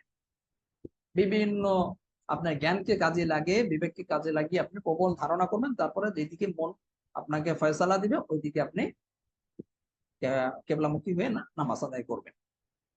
এমনি ভাবে তারপরে আরেকটা মিসাল দিয়েছে, যে অনেক সময় দেখবেন আহ অনেক মানে মেয়েরা যখন গর্ভবতী হয়, অথবা দেখা যায় যে কিছুদিন আগে তার আহ, বাচ্চা হয়েছে, সন্তান হয়েছে, হওয়ার পরে ওই বাচ্চা তো এখন দুধ খায়, মায়ের দুধ ছাড়া তো তার চলে না।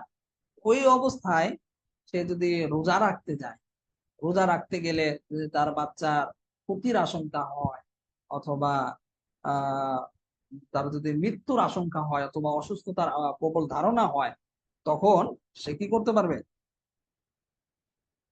রোজা তখন ভঙ্গ করার তার জন্য সুযোগ থাকবে। প্রবল ধারণা থাকতে হবে যে আমার বাচ্চার ক্ষতি হবে কিনা।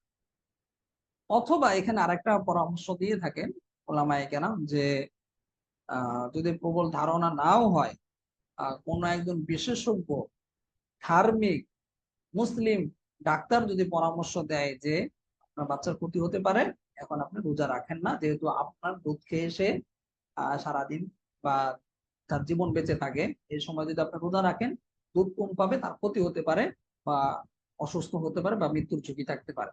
যদি ডাক্তার পরামর্শ দেয়, তখন ওইটা কি, এই যে কায়দার ভিত্তিতে আমল করা যাবে, যে ওয়ালিবার ইয়াজুজু তাহকিমু ফি মালা ইমকিন মারিফা হাকিকা, যে সকল ক্ষেত্রে প্রকৃত অবস্থাটা জানা যায় না। এই যে এখানে প্রকৃত অবস্থাটা আপনি জানতে পারছেন না, তখন আমরা প্রবল ধারণা অথবা অধিকাংশের রায়কে ফয়সালাকারী বানানো জায়েজ আছে। এরপরে কায়দাটা দেখেন, 195 নাম্বার কায়দা, আল গরমু বিল গুনবি, যে লাভ গ্রহণ করে সে লোকসানও গ্রহণ করবে। যে লাভ গ্রহণ করবে সে লোকসানও বা লসও গ্রহণ করবে। আমরা অর্থ দ্বারাই বুঝতে পারছি যে, যেমন এখানে কিন্তু কায়দাটা ছোট্ট, অনেক বড় একটা বিষয় আপনাদের এই কায়দার উপর নির্ভর করে। ব্যবসা বাণিজ্য করতে গেলে হালাল হারাম এগুলো যাচাই করতে গেলে অনেক সময় আমরা দ্বিধাদ্বন্দ্বের মধ্যে পড়ি। এই কায়দাটাতে কি খেয়াল করেন, এখানে কিন্তু স্পষ্টভাবে এটা ইঙ্গিত দিয়ে দিয়েছে যে আহ লাভ শুধু গ্রহণ করবেন, লস হলে গ্রহণ করবেন না, এটা হবে। এটার সুযোগ ইসলামী শরীয়তে নেই। আপনাকে লাভও গ্রহণ করতে হবে, লসও গ্রহণ করতে হবে, তাহলে আপনার ব্যবসাটা জায়েজ হবে, বা ওই জিনিসটা জায়েজ হবে। যেমন মনে করেন এখানে একটা মেসাল দিয়েছে যে যৌথ কোনো সম্পত্তি বা যৌথ কোনো স্থাবর অস্থাবর কোনো জিনিস থাকলে, সম্পত্তি থাকলে, তো ওই সম্পত্তি যদি কোনোভাবে সংস্কার করতে হয়, বা ওই জিনিসটা যদি মেরামত করতে হয়, তাহলে এই ক্ষেত্রে যারা ওই সম্পত্তির মালিক আছে বা অংশীদার রয়েছে, তাদের সবার উপরে সমানভাবে ওই খরচটা, বা মেরামত বা সংস্কারের যে খরচটা আছে, এটা সবাইকেই বহন করতে হবে। সবার উপর এটা আহ অংশটা, খরচটা সমপরিমাণ বন্টাবে। তাদের উপর কি এটা এটা মানে খরচটা বহন করতে হবে। বুঝেছেন কি জন্য? কারণ এই যে আমরা কায়দার মধ্যে বললাম যে সে শুধু সম্পত্তি ভোগ করবে, ভালো ভালো সাইট গুলো নিবে, আর যেটা খরচ হচ্ছে বা যেটা লোকসান হচ্ছে, লসটা গ্রহণ করবে না, এটার সুযোগ নেই এখানে। আহ ভালো সাইট অর্থাৎ লাভটাও যেমন গ্রহণ করতে হবে, এমন ভাবে লসটাও বা যে লোকসানটা আছে ওইটাও গ্রহণ করতে হবে। আল গরমু বিল গনামি, যে লাভ গ্রহণ করবে সে লোকসানও গ্রহণ করবে। এর পরের কায়দাটা দেখেন, 196 নাম্বার কায়দা, আল গদবু লাইসা বিমুজিবিন লিল মিলকি বিনাফসি। আল গদবু লাইসা বিমুজিবিন লিল মিলকি বিনাফসি। অর্থটা খেয়াল করেন, অপহরণ মালিকানাকে আবশ্যক করে না। অপহরণ মালিকানাকে আবশ্যক করে না। এই কায়দাটি একটু ভিন্ন ভাবে, নতুন ভাবে এসেছে। এর আগে আমরা এই ধরনের কায়দা পড়েছি, কেউ যদি কোনো জিনিস আহ অবৈধভাবে বা অপহরণ করে বা ছিনতাই করে, তাহলে ছিনতাই করলেও ওইটা তার জন্য মালিকানা সাব্যস্ত হবে না। এখানে এটাই একটু ভিন্নভাবে এসেছে, যে অপহরণ মালিকানাকে আবশ্যক করে না, মালিকানা সাব্যস্ত হবে না, না বলে এখানে কি বলা হয়েছে, আবশ্যক করে না, লাইসা বিমুজিবিন লিল মিলকিল বিনাফসি। এখন অপহরণ কাকে বলে, এর আগে আমরা আলোচনা করেছিলাম যে একটা হলো চুরি, আর একটা হলো ছিনতাই, আর একটা হলো হাদিয়া, আর একটা হলো ঘুষ। এগুলো কিন্তু চারটা জিনিস, চারটা জিনিসের পার্থক্য আছে। কোনোটা সরাসরি ছিনিয়ে নেওয়া, আর একটা কি বললেন খুশি মনে দেওয়া হচ্ছে, আবার আরেকটা হলো বাধ্য হয়ে অবস্থার পরিপ্রেক্ষিতে দেওয়া হচ্ছে, আরেকটা হলো নিজের কাজ সাধনের জন্য তাকে দেওয়া হচ্ছে। এক একটার নাম এক একটা, কোনোটার নাম ঘুষ, কোনোটার নাম ছিনতাই, কোনোটার নাম চুরি ইত্যাদি আছে। তো গজব বা গসব যে শাব্দিক অর্থটা মূলত বলা হয়ে থাকে যে অন্যের কোনো বস্তুকে জবরদস্তিমূলক গ্রহণ করা, অন্যের কোনো বস্তু বা জিনিসকে জবরদস্তিমূলক নিয়ে নেওয়াকে কি বলা হয়ে থাকে? গসব বলা হয়ে থাকে, বা ছিনতাই বলা হয়ে থাকে, বা অপহরণও বলতে পারে। আর শরীয়তের পরিভাষায় গসব বলা হয়ে থাকে মালিকের অনুমতি ছাড়া আহ, তার যে জিনিস রয়েছে, সম্মানিত বা মূল্যবান যে জিনিস রয়েছে, সেই জিনিসটাকে অবৈধভাবে গ্রহণ করা বা নিয়ে নেওয়া, এবং এর উপরে কোনো মালিকানাও পরবর্তীতে যে মালিকানাটা রয়েছে, আগের যে মালিক যে গ্রহণ করলো, এটা দূরীভূত হবে না। অর্থাৎ যে মালিক তারই মালিকানা থাকবে। এখন ছিনতাই করে নিয়েছে মানে যে এর মালিক হয়ে যাবে এমন না, এটার সুযোগ নেই। এই ক্ষেত্রে আমরা পিছনে মেসাল দিয়েছিলাম যে কেউ যদি কোনো একটা জিনিস চুরি করে বা ছিনতাই করে, তো ছিনতাই করার পরে তার জন্য আবশ্যক হলো হুবহু যে জিনিসটা সে ছিনতাই করেছে বা ওই রকম মিছিল অর্থাৎ এরকম জিনিসটাই সে ফেরত দিবে, তার জন্য আবশ্যক। যদি এটা ফেরত দেওয়া সম্ভব না হয়, যেমন আমরা বলেছিলাম একটা আম, একজনের গাছের থেকে আপনি আম চুরি করে খেয়েছেন, এখন এই আমটা তো ফেরত দিতে পারবেন না, কারণ পেটে গেছে, হজম হয়ে গেছে, এটা মলমূত্র হয়ে বের হয়ে গেছে। এখন আপনি কি করবেন? যখন সম্ভব হবে না, তখন আপনার জন্য ওইটার মিছিল তো দেওয়া হচ্ছে না, বা অন্য আর একটা আম দিতে পারবেন, তো ওইটা তো দিতে পারবেন না।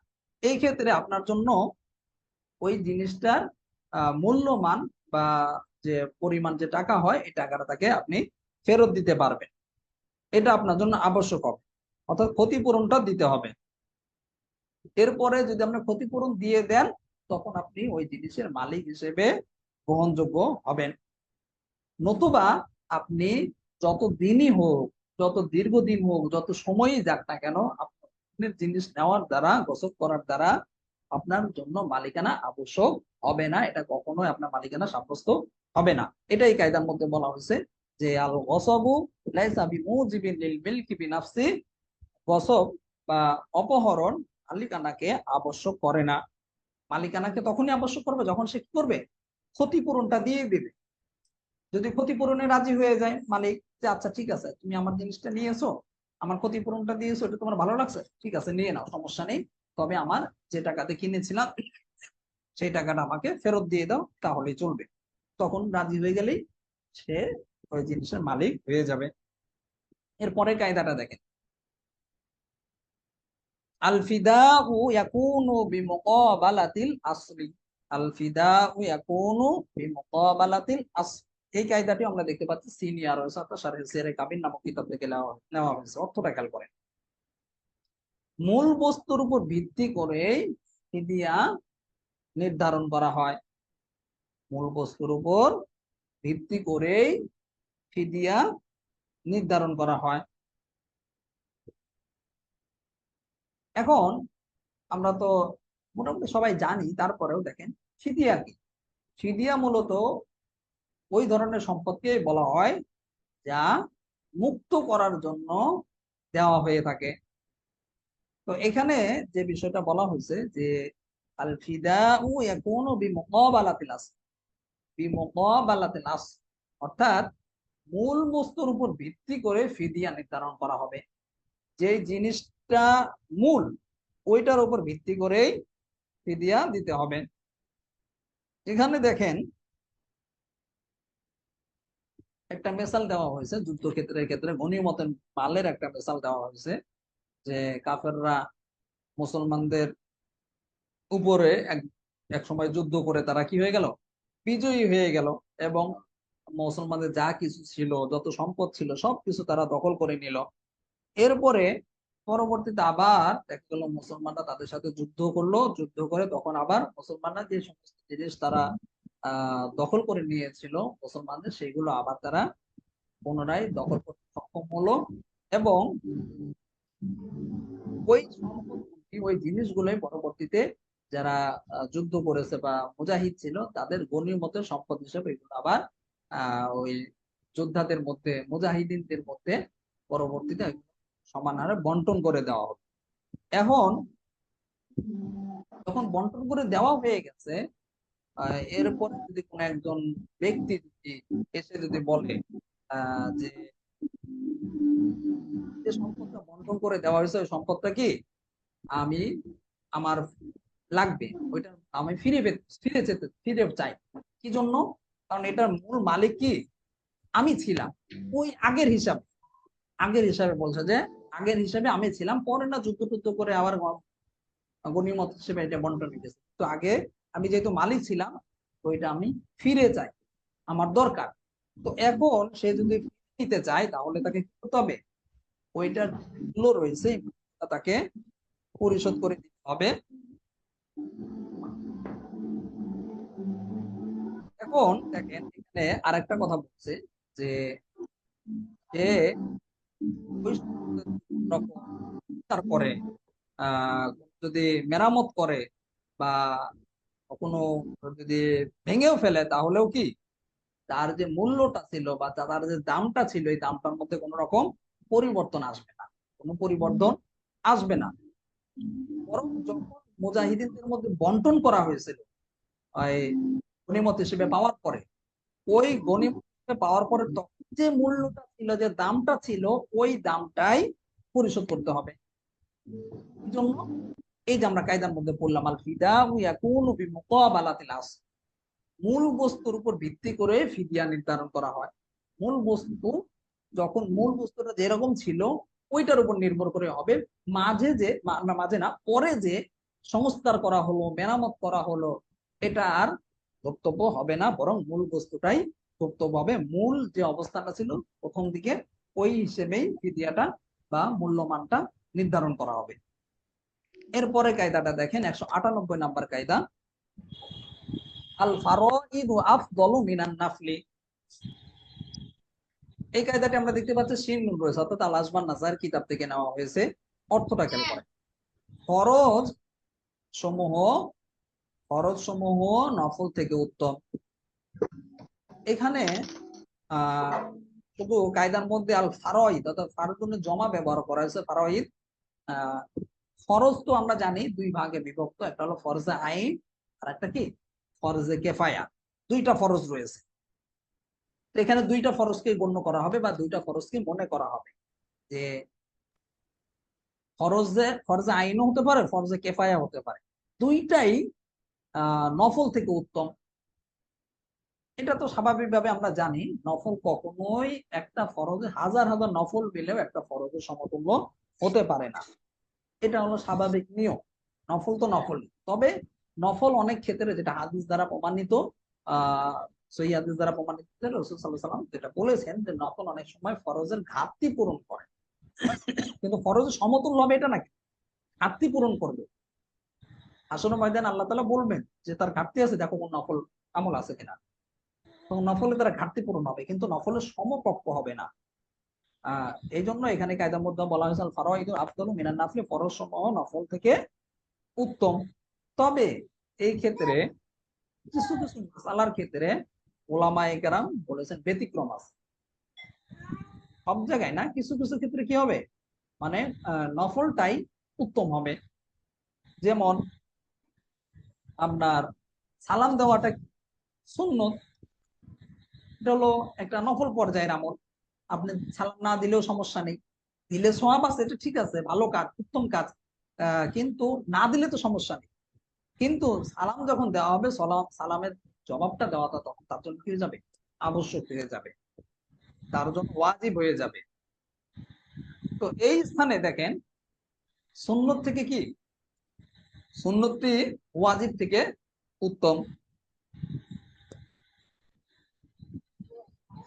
বুঝেছেন? সুন্নত থেকে কি ওয়াজিব থেকে সুন্নতটি ওয়াজিব থেকে উত্তম। আবার একইভাবে এখানে আরো কয়েকটা বেশ কয়েকটা মেসাল দেওয়া হয়েছে, যেমন ভাবে আপনার সময় হওয়ার আগে, ওয়াক্ত হওয়ার পূর্বে কি ওযু করা হলো মুস্তাহাব।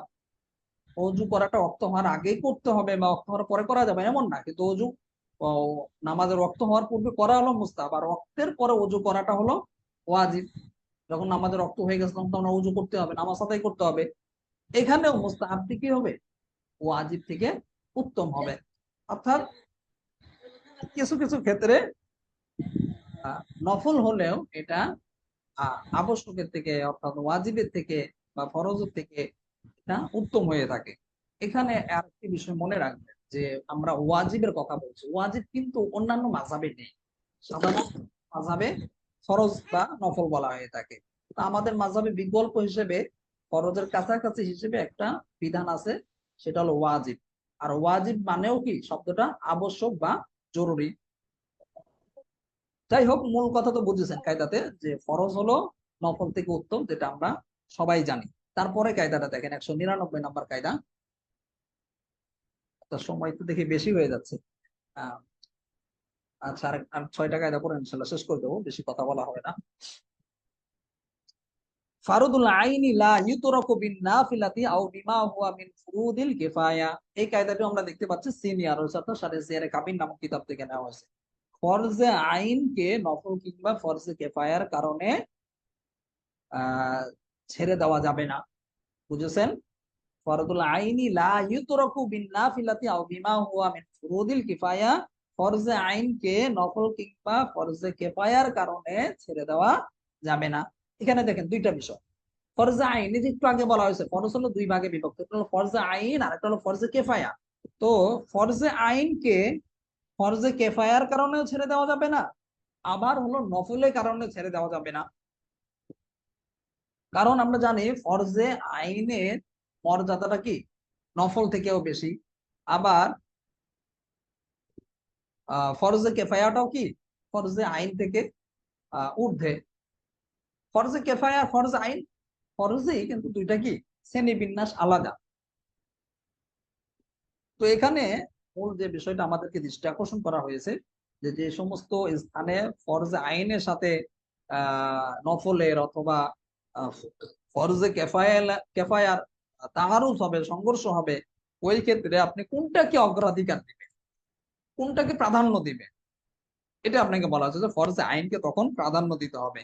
যেমন ভাবে সহজ মিসাল দেওয়া হয়েছে যে নামাজ নামাজের যে সময় হয়ে যায়, তখন দেখা গেল জানাজা উপস্থিত, আবার নামাজের সময় হয়ে গেছে, নামাজ তো পড়া ফরজ, মানে 5 ওয়াক্ত নামাজের কথা বলছি, নামাজ পড়া হলো ফরজ আর জানাজা হলো ফরজে কিফায়া।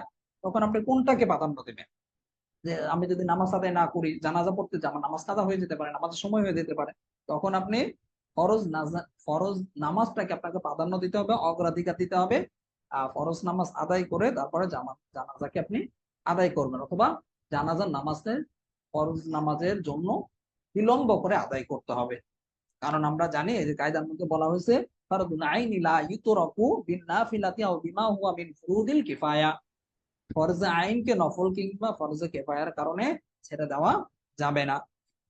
এমনি ভাবে সারা রাত নফল নামাজ আদায় করা বা নফল ইবাদত বন্দিগি করা, এগুলো হলো নফল। আর ফজরের নামাজটা পড়া হলো ফরজ। তো এই হিসেবে ফরজ নফল নামাজ অতিরিক্ত আদায় করতে গিয়ে, নফল ইবাদত অতিরিক্ত করতে গিয়ে ফরজ ছেড়ে দেওয়ার কোনো সুযোগ নেই। কেউ যদি ছেড়ে দেয় তাহলে এটা ঠিক হবে না, কারণ আমরা জানি ফরজ এবং নফলের সাথে যদি তাআরুজ হয় বা দুইটা যদি মুখোমুখি হয়, তখন ফরজকে অগ্রাধিকার দিতে হবে। অর্থাৎ সারা রাত নফল করতে গিয়ে যদি ফরজ ক্ষতিগ্রস্ত হয়, নফল ছেড়ে দিতে হবে, অথবা নফল এতটুকু পরিমাণ আদায় করতে হবে যাতে করে আপনার ফরজের কোনো ক্ষতি না হয়, সমস্যার সম্মুখীন না হয়। যেমন আমরা জানি সবে কদরের রাতে, সবে বরাতের রাতে এরকম আমাদের দেশে হয়ে থাকে, নামাজ পড়তে পড়তে ইবাদত করতে করতে ক্লান্ত, ফজরের সময় গিয়ে বাড়ি থেকে ঘুমায়। এরকম করা যাবে না। যখনই দুইটা সম্মুখীন হয়ে গেল তখন গিয়ে ফরজে আইনকে আপনার অগ্রাধিকার দিতে হবে। একইভাবে ফরজে কিফায়ার ক্ষেত্রেও। পরের কায়দাটা দেখেন, 200 নম্বর কায়দা। ফাসাদু সাবাবি শারআন লা ইয়ামনাউ সুবুতাল মিলকি বা'দা তামামি। এই কায়দাটি আমরা দেখতে পাচ্ছি সিনিয়র ছাত্র সারে সিয়ারে কামিল নামক কিতাব থেকে নেওয়া। অর্থটা খেয়াল করেন, শরীয়তের দৃষ্টিতে মালিকানার ত্রুটি দেখা গেলেও তা পূর্ণ হওয়ার পরে মালিকানা সাব্যস্ত হওয়াকে বাধা দিবে না। শরীয়তের দৃষ্টিতে মালিকানা ত্রুটি দেখা দিলেও, মালিকানা যে ত্রুটি দেখা যায় তারপরেও পূর্ণ হওয়ার পর মালিকানা সাব্যস্ত হওয়াকে বাধা দিবে না। এখানে মালিকানা অনেক ভাবে হতে পারে। ক্রয় বিক্রয়ের মাধ্যমে হতে পারে, তারপর আপনি ওয়ারিশ সূত্রে হতে পারে, এরপরে হাদিয়ার মাধ্যমে হতে পারে, সদগার মাধ্যমে হতে পারে, বিভিন্ন ভাবে কি হতে পারে মালিকানা। আহ বিভিন্ন সবব রয়েছে, বিভিন্ন মাধ্যম রয়েছে যেগুলোর মাধ্যমে মালিকানা সাব্যস্ত হয়ে থাকে বা মালিকানা কার্যকর হয়ে থাকে। তো এখানে যে বিষয়টা বলা হয়েছে যে শরীয়তের দৃষ্টিতে মালিকানা ত্রুটি দেখা গেলেও, যদি মালিকানা ত্রুটি দেখা দেয় তারপরেও কি পূর্ণ হওয়ার পরে মালিকানা সাব্যস্ত হওয়াতে কোনো বাধা দিবে না। ত্রুটি দেখা গিয়েছে তারপরে মালিকানা সাব্যস্ত হয়ে যাবে। এখানে যেমন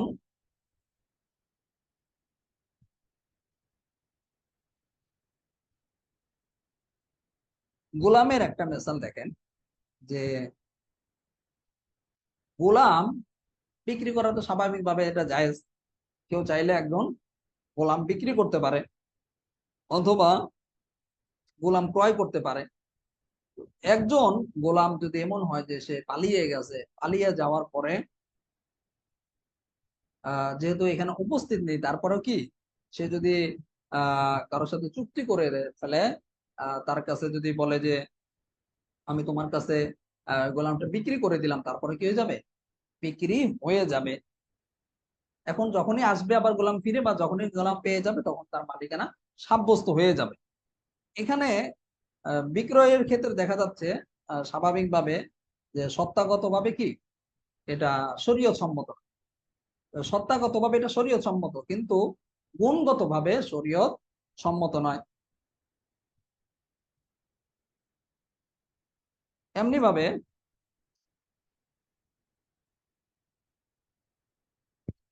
আরো অন্যান্য জিনিসের ক্ষেত্রে হতে পারে যে কোনো একটা বস্তু বিক্রি করলো যেটা তার কাছে সত্তাগত ভাবে নেই, পরবর্তীতে হাজির হলো, আবার পরে দিয়ে দিল। তো মূল কথাটা হলো কায়দার মধ্যে বলা হয়েছে ফাসাদু সাবাবি শারআন লা ইয়ামনাউ সুবুত আল মিলকি বা'দা তামামি। শরীয়তের দৃষ্টিতে মালিকানা ত্রুটি দেখা গেলেও তা পূর্ণ হওয়ার পর, যখন মালিকানাটা পূর্ণ হয়ে গেল, যে গোলামটা ফিরে আসলো, মালিকানা সাব্যস্ত হয়ে যাবে, তখন আর বাধা দিবে না, তখন পরিপূর্ণ হয়ে যাবে। যে আমি তোমার টাকা দিয়েছিলাম, এই যে তোমার মালিকানা আদায় হয়ে গেল, আমি তোমার জিনিসটা বুঝে দিয়ে দিলাম। এই ক্ষেত্রে আরো সমস্যা হবে। যদিও শুরুর দিকে মালিক মানে বস্তুটা উপস্থিত ছিল না, ওই ক্ষেত্রে ত্রুটি ছিল, কিন্তু পরে যখন পূর্ণ হয়ে গেল তখন আর কোনো রকম সমস্যা থাকবে না। গোলাম প্রথমে ছিল না, গোলাম কেউ বিক্রি করছে, কিন্তু তখন তো ত্রুটি ছিল, মূল বস্তুই তো উপস্থিত নেই, কি বিক্রি করলো। কিন্তু যখন আবার উপস্থিত হয়ে গেল তখন কিন্তু আবার বিক্রিটা সই হয়ে যাবে, তখন সেই ক্ষেত্রে কোনো বাধা বা বিপত্তি থাকবে না। এটাই মূলত এই কায়দার মধ্যে বলা হয়েছে। পরের কায়দাটা দেখেন, 201 নম্বর কায়দা, ফিআলুল কাদি হুকমুন কামরিল কাদি। এই কায়দাটি আমরা দেখতে পাচ্ছি চিহ্ন রয়েছে। বিচারকের নির্দেশে ন্যায় বিচারকের কর্ম ফয়সালা হিসেবে গণ্য হবে। বিচারকের নির্দেশের ন্যায় বিচারকের কর্ম ফয়সালা হিসেবে গণ্য হবে। অর্থাৎ বিচারকের নির্দেশ যেমন বিচারকের জন্য বিচারকের আহ, নির্দিষ্ট যেরকম কার্যকর করা হয়, ঠিক একইভাবে তার কর্ম ফয়সালা হিসেবে বিবেচনা করা হবে। তো এই দিকে লক্ষ্য করেই দেখেন এখানে বেশ কিছু মেসাল দেওয়া হয়েছে, যে একজন বিচারক কোনো একজন এতিম শিশু, কোনো অভিভাবক নেই বা এতিম কোনো আহ মেয়েকে সে কি করতে পারবে না, যার অভিভাবক নেই তাকে বিবাহ করতে পারবে না। কারণ কারণ হলো কাজীর জন্য বা বিচারকের জন্য আহ এটা ফয়সালার মর্যাদা রাখে, কেমন যেন তিনি নিজের হকের মধ্যে ফয়সালা প্রদান করছে। আর আমরা জানি যে নিজের পক্ষে ফয়সালা দেওয়াটা এটা গ্রহণযোগ্য নয়। এই জন্য কাজের ক্ষেত্রে বা বিচারকের ক্ষেত্রে, যেটা আমরা এর আগেও দেখেছি, বিচারকের ক্ষেত্রে নিজের স্বজন প্রীতি হতে পারে, এই জন্যই তার নিজের ছেলে মেয়ে যদি সাক্ষী দেয়, যেটা আমরা আলাদা কায়দা পদ্ধতি পড়ে এসেছি, ওই সাক্ষ্য গ্রহণযোগ্য হবে না। কি জন্য হবে না? কারণ স্বজনপ্রীতি হবে, এটাই স্বাভাবিক। এই জন্যই তার সন্তান সন্ততি বা অন্য কেউ যদি থাকে সেই ক্ষেত্রে সে ফয়সালা দিতে পারবে না। তারপরে দেখেন মূল কথাটা হলো, বুঝেছেন সবাই যে ফিআলুল কাদি হুকমুন কামরুল কাদি, বিচারকের নির্দেশের ন্যায় বিচারকের কর্ম ফয়সালা হিসেবে গণ্য হবে। অর্থাৎ যেমন আমরা আরো সহজে বলতে পারি, যেমন বিচারকের ক্ষেত্রে অনেকটা হুজুরদেরকে এরকম মনে করা হয়। হুজুরদের বয়ান যেরকম গ্রহণ করা হয়, ঠিক একইভাবে হুজুরদের বা আলেমদের কর্মকেও মানুষ ওইটাকেও কোরআন হাদিসের আমল হিসেবে গ্রহণ করে থাকে। এই জন্য একজন আলেম যে কোনো কিছু মনে চাইলেই করতে পারবে না, কারণ সে হলো সমাজের আইডল। মানুষ তাকে সবকিছু ফলো করে, সবকিছু দেখে। ঠিক একইভাবে বিচারকের ক্ষেত্রেও সে সবকিছু মন চাহি করতে পারবে না, কারণ ওইটাও কর্মটাও তার ফয়সালা হিসেবে গ্রহণ করা হয়ে থাকে।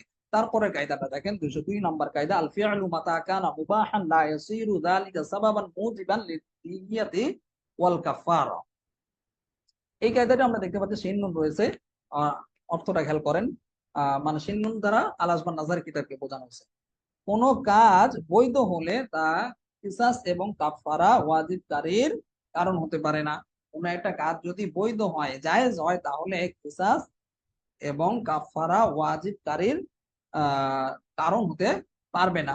অর্থাৎ যে কাজটা শরীয়তের পক্ষ থেকে অনুমোদন রয়েছে, শরীয়তের পক্ষ থেকে ছাড় দেওয়া হয়েছে, ওই কাজের ক্ষেত্রে করার দ্বারা আপনার কোনোভাবেই কিসাসের সম্মুখীন হতে হবে না, আবার কাফারাও আপনার জন্য আবশ্যক হবে না। যেমন আমরা এর আগে সহজ একটা মেসাল দিয়েছিলাম, এখানে ওই মেসালটা আছে যে কোনো একজন ব্যক্তি যদি তার নিজস্ব জমির মধ্যে, জমিন আছে, জমির মধ্যে যদি সে কুয়া খনন করে, কূপ খনন করে, তারপরে দেখা গেল কোনো একজন ব্যক্তি ওইখানে সে পড়ে গেল, ক্ষতিগ্রস্ত হলো, তাহলে এই ক্ষেত্রে তাকে জরিমানা দিতে হবে না, কারণ সে নিজের জমির মধ্যে, নিজের জায়গার মধ্যে সে কুয়া খনন করতেই পারে, এটা তার অধিকার আছে, এটা শরীয়ত তার অধিকার দিয়েছে। কিন্তু সে যদি সরকারি জমির মধ্যে বা পাবলিক অন্যের জমির মধ্যে যদি গিয়ে যদি এই ধরনের কোনো কুয়া খনন করে বা অন্য কিছু করে যার দ্বারা মানুষের ক্ষতি হয়, তখন কিন্তু তাকে জরিমানা বা এটার কিসাস অথবা কাফারা তাকে কিন্তু দিতে হবে। এটাই মূলত এই কায়দার মধ্যে বলা হয়েছে, নতুন কোনো কায়দা না, আগের কায়দা এটা। পরের কায়দাটা দেখেন 203 নাম্বার কায়দা, ফি ইতলাকিল ইসমি ইতিবারুল উরফ। এই কায়দাটি আমরা দেখতে পাচ্ছি সিনিয়র সিয়ারে কাবির নামক কিতাব থেকে নেওয়া হয়েছে। অর্থটা খেয়াল করেন, ব্যাপকভাবে নামবাচক শব্দ ব্যবহারের ক্ষেত্রে প্রচলন গ্রহণযোগ্য হবে। ব্যাপকভাবে নামবাচক শব্দ, নামের যে শব্দগুলো আছে এগুলো সামাজিক প্রচলনে গ্রহণযোগ্য হবে। এখানে এর আগে আমরা এই ধরনের কিছু কিছু কায়দা পড়েছি, কিছুটা মিল আছে। দেখেন যে যেমন মনে করেন সহজ একটা মেসাল আছে যে কেউ কসম করলো, আজকে আমরা কসমের কায়দা তামরিন করেছি, যে কসম করলো যে আমি বিছানার উপর বসবো না। কেউ কসম করলো আমি বিছানার উপর বসবো না, বিছানা বলছে, তো বিছানার উপর না বসলে, কসম করলে সে জমিনের উপর বসলো, কোন একটা জায়গার উপর বসলো। তো জায়গার উপর বসলেও যদিও এটা কোরআনের মধ্যে আল্লাহ তাআলা বিভিন্ন আয়াতের মধ্যে কি বলেছেন, তিনি জমিনকে অর্থাৎ এই মাটিকে তিনি বিছানা হিসেবে ব্যক্ত করেছেন। তো তারপরেও কি এর দ্বারা তা জমিনের উপর বসার দ্বারা কসম ভঙ্গ হবে না, কারণ কসমের ক্ষেত্রে আমরা এর আগেও পড়েছি বিভিন্ন একটা কায়দার মধ্যে যে সামাজিক প্রচলনটা, সামাজিক রূপটা খুবই গ্রহণযোগ্য এবং এটা বিবেচনা করা হয়। আপনার সমাজের মধ্যে ওইটাকে বিছানা হিসেবে বিবেচনা করা হয় কিনা এটা দেখতে হবে। যদি জমিকে বিছানা হিসেবে গ্রহণ করা হয়, ওই ক্ষেত্রে ঠিক আছে, কসম ভঙ্গ হয়ে যাবে। আর যদি সামাজিক হিসেবে সাধারণভাবে প্রচলন নেই, জমিকে বিছানা হিসেবে গ্রহণ করা নেই, জন্য কসম ভঙ্গ হবে না। এটাই মূলত এখানে কায়দার মধ্যে বলা হচ্ছে যে ফিতলাকিল ইসমি ইতিবারুল উরফি, ব্যাপকভাবে নামবাচক শব্দ ব্যবহারের ক্ষেত্রে প্রচলন গ্রহণযোগ্য হবে, অর্থাৎ উর্ফটা গ্রহণযোগ্য হবে। উর্ফের মধ্যে বিছানা হিসেবে মাটিকে বোঝানো হয় না, জমিনকে বোঝানো হয় না, এই জন্য গ্রহণযোগ্য হবে না। কসম করলেও যদি কেউ বলে যে বিছানার উপর বসবো না, জমিনের উপর বসলো, যদিও জমিনকে আল্লাহ তাআলা কোরআনের মধ্যে বিছানা হিসেবে বলেছেন, তারপরেও কি হবে না, কসম ভঙ্গ হবে না। কারণ আমরা জানি এটা সমাজের মধ্যে বিছানা হিসেবে ব্যক্ত করা হয় না, বরং যেটা খাটের উপর বা যেটা মানুষ শোয়ার জন্য করে ওইটাকে বিছানা হিসেবে গণ্য করা হয়ে থাকে, এই জন্য এখানে কসম ভঙ্গ হবে না। এরপরে কায়দাটা দেখেন এই 204 নাম্বার কায়দা, ফি কুল্লি মাওদিন ইয়ামলিকুল মাদফুউ ইলাইহিল মাল আল মাদফুআ ইলাইহি মুকাবিলান বিমিলকিল মিলকি মালিহি ফা ইন্নাল মা'মুরা ইয়ারজিউ ইলা শারতিন ওয়া ইল্লা ফালা। এই কায়দাটি আমরা দেখতে পাচ্ছি সিন্নুন রয়েছে, অর্থাৎ আল্লাহ নাজার কিতাব থেকে নেওয়া হয়েছে। অর্থটা খেয়াল করেন, যে সকল ক্ষেত্রে নিজের মালিকানাধীন মালের বিপরীতে হস্তান্তর মালের মালিক হবে, সেই সমস্ত ক্ষেত্রে আদিষ্ট ব্যক্তির কোনো শর্ত ছাড়াই আদেশদাতার কাছ থেকে মাল ফেরত নিতে পারবে, অন্যথায় পারবে না। ওয়াইল্লা ফালা, কথা কি করবে না, পারবে না। দেখেন এখানে খুব সহজ একটা মেসাল দিয়েছে, যে কোন একজন ব্যক্তি কোন একটা জিনিস ক্রয় করলো, ক্রয় করার পরে যেমন বন্ধু বান্ধবদেরকে মানুষ বলে থাকে, এই তুমি দামটা দিয়ে দাও, মূল্যটা পরিশোধ করে দাও। তো বিক্রেতা তো যে জিনিসটা বিক্রি করলো ওই জিনিসের বিনিময়ে সে মূল্যের মালিক হচ্ছে, বা ওই টাকাটার মালিক হচ্ছে।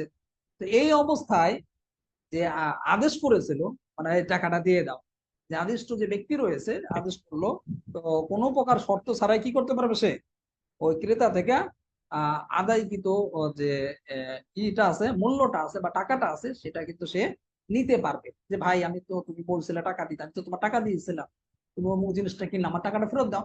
আচ্ছা ঠিক আছে, টাকাটা সে ফেরত দিতে পারবে, বা দেওয়া তার জন্য আবশ্যক হবে। এর বিপরীতে দেখেন এখানে যেটা বলছে আবার ওয়াইল্লা ফালা, অন্যথায়। কায়দাটা অর্থটা খেয়াল করবেন, যে সকল ক্ষেত্রে নিজের মালিকানাধীন মালের বিপরীতে, মালের কথা বলা হয়েছে, বিমিলকিল মাদফুই ইলাইহিল মাল, যেখানে মালের বিপরীতে হস্তান্তর মালের মালিক হবে, মানে হস্তান্তর করবে মালের মালিক হবে, সেই ক্ষেত্রে আদিষ্ট ব্যক্তি কোনো শর্ত ছাড়াই মাল ফেরত নিতে পারবে, শর্ত ছাড়াই মালটা ফেরত নিতে পারবে, অর্থাৎ যে টাকাটা দিল এই টাকাটা ফেরত নিতে পারবে। আর যদি মালের বিনিময়ে না হয়, যেমন আরেকটা মালের বিনিময় হতে পারে না, যেমন ভিক্ষুক, একজন ভিক্ষুক এসে ভিক্ষা চাইলো, আপনি পকেট হাতে দেখলেন খুচরা টাকা নেই, 1000 টাকা বা 5000 টাকা, 500 টাকার নোট, তখন আপনি আপনার ফ্রেন্ডকে বললেন বা বন্ধুকে বললেন যে দোস্ত 10টা টাকা দিয়ে দে, 10টা টাকা দিয়ে দিল। তখন যদি আপনার বন্ধু তো কোনো মালের বিনিময়ে তাকে দেয় নাই, মানে মালের বিনিময়ে তো হস্তান্তরটা হয় না আপনার সাথে, তো এই জন্য আপনি যে আদেশ করলেন, আদেশ করার কারণে আপনার বন্ধু কিন্তু আপনার কাছে টাকা চাইতে পারবে না। তবে সে যদি শর্ত করে দেয় যে আমি কিন্তু টাকা দিচ্ছি, আমার টাকাটা কিন্তু দেওয়া লাগবে, তো আমি, তুই বললি দিকে আমি দান করলাম, আমি নাহলে দিতাম না, তো এই ক্ষেত্রে কি সে দিতে বাধ্য থাকবে। আর শর্ত যদি না করা হয়, তাহলে এই ক্ষেত্রে যেহেতু মালের বিনিময় হস্তান্তর হয় নাই, কারণ ফকির তো আপনাকে কিছু দেয় নাই, যে এই জিনিসটা দিলাম আমাকে 10 টাকা দাও, তো দেওয়া হয় না, এই জন্য এখানে হস্তান্তর করা আবশ্যক হবে না। তারপরে কায়দাটা দেখেন, 205 নাম্বার কায়দা, ফি মা ইস্তাদামুল ইস্তিদামাতু কাল ইনসা। এই কায়দাটা আমরা দেখতে পাচ্ছি সেম ইয়ার রয়েছে, অর্থাৎ সিয়ারে কাবিন নামক কিতাব থেকে নেওয়া হয়েছে। অর্থটা খেয়াল করেন, যে সমস্ত বিষয় চলমান হয় সেসব ক্ষেত্রে চলমান থাকা নতুন করে শুরু করার ন্যায়, যে সমস্ত বিষয় চলমান হয় সেই সমস্ত ক্ষেত্রে চলমান থাকা নতুন করে শুরু করার ন্যায়। অর্থাৎ এই কায়দার মধ্যে যেটা বলা হচ্ছে দেখেন, যে কিছু কিছু বিষয় আছে এটা হলো চলমান থাকে, যেমন আহ আপনার এখানে একটা সুন্দর একটা উদাহরণ দিয়েছে, যে কোন একটা ইসের মধ্যে, আপনার নৌকার মধ্যে বা নৌযানের মধ্যে দেখা গেল যে এখানে প্রচুর পরিমাণে মানুষ রয়েছে। তো একটা পর্যায়ে এখানে কাফের মুশরিকরা হামলা করলো, হামলা করে ওই নৌযানের মধ্যে আগুন লাগিয়ে দিল। তো আগুন লাগিয়ে দিলে, তো এই ক্ষেত্রে যারা নৌকার মধ্যে রয়েছে বা ওই নৌযানের মধ্যে রয়েছে অথবা জাহাজের মধ্যে রয়েছে, তাদের জন্য করণীয়টা কি? তাদের কিন্তু দুইটা এখতিয়ার থাকবে। একটা হলো আহ হয়তো তারা এখানে স্থির থাকবে, স্থির থাকলে আগুনের মধ্যে পুড়ে মরবে, অথবা তারা সমুদ্রের মধ্যে থাকলে ওই নদীর সমুদ্রের মধ্যে তাদেরকে ঝাঁপ দিতে হবে, জাহাজ থেকে ঝাঁপ দিতে হবে। তো জাহাজ থেকে ঝাঁপ দিলেও আবার এখানে কিন্তু তাদের নিজেদের ইচ্ছাই তারা ঝাঁপ দিচ্ছে। আবার যদি পানি বা জাহাজের মধ্যেও থাকে, নৌকার মধ্যেও যদি থাকে, ওইখানেও তারা নিজ ইচ্ছাই থাকছে, অর্থাৎ তাদের নিজ ইচ্ছায় হিংসার মাধ্যমে হচ্ছে। তো কায়দার মধ্যে যেটা বলা হচ্ছে, ঝাঁপ দেওয়াটাও নিজেদের কর্মের কারণে হচ্ছে, আবার আগুনের মধ্যে নিজেদেরকে অবস্থান করাটাও কর্মের কারণে, অর্থাৎ নিজেদের ইচ্ছাই হচ্ছে। এখন কথা হলো কোনটাকে কে গ্রহণ করবে। এই ক্ষেত্রে যেটা বিভিন্ন ইখতিলাফ আছে, ইমাম আবু ইউসুফ এক কথা বলেছেন, ইমাম আবু হানিফা রহমাতুল্লাহ এক কথা বলেছেন, যে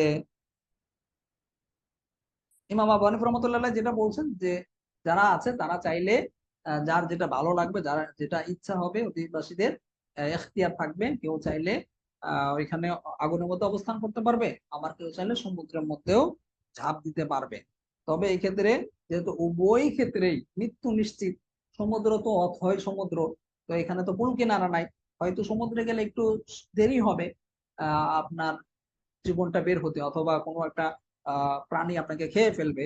তো এই ক্ষেত্রে যার যেরকম পছন্দ হবে ওই পছন্দ অনুযায়ী সে নিজেরটা বেছে নেবে এবং ওই অনুযায়ী সে কাজ করবে। তো কায়দার মধ্যে যেটা বলা হয়েছে যে ফিমা ইস্তাদামুল ইস্তিদামাতু কালিংসা, যে সমস্ত বিষয় চলমান হয় সেই সমস্ত ক্ষেত্রে চলমান থাকাটা, অর্থাৎ ওই জিনিসটার উপর স্থির থাকাটা নতুন করে শুরু করার ন্যায়। যেমন আমরা একটা জাহাজের উদাহরণ দিলাম, যে এখানে যদি আপনি যদি স্থির থাকেন, এটা কেমন যেন আপনি নতুন করে শুরু করলে মনে করা হবে, আর নতুন করে শুরু করলেও আপনার নিজের যেমন এখতিয়ার থাকবে, ঠিক একইভাবে আবার পানিতে ঝাঁপ দেওয়ারও এখতিয়ার থাকবে, দুইটারই এখতিয়ার থাকবে। উভয়টা নিয়ে কিছুটা এখতেলাফ আছে, তবে ইমাম আবু হানিফা রাহমাতুল্লাহ মতটাই হলো আমার কাছে ভালো লেগেছে। আচ্ছা ঠিক আছে, আজকে এই পর্যন্তই থাক, ইনশাল্লাহ আগামীকালকে আমরা 206 নাম্বার কায়দা থেকে পড়বো। আজকে একটু সময় বেশি নেওয়া হলো, আহ যেহেতু পরীক্ষা সম্পর্কে কিছু গুরুত্বপূর্ণ কথা বলা হয়েছে শুরুর দিকে, এই জন্য একটু সময় নেওয়া হয়েছে। ইনশাল্লাহ আগামীকাল থেকে আমরা যত সময় শুরু করবো যত সময় শেষ করবো। আল্লাহ তাআলা আমাদের সবাইকে আমল করার এবং বুঝার তৌফিক দান করুন। সুবহানাল্লাহি ওয়া বিহামদিহি, সুবহানাল্লাহি ওয়া বিহামদিহি, আশহাদু আল্লা ইলাহা ইল্লা আনতা, আস্তাগফিরুকা ওয়া আতুবু ইলাইক। আসসালামু আলাইকুম ওয়া রাহমাতুল্লাহি ওয়া বারাকাতুহু।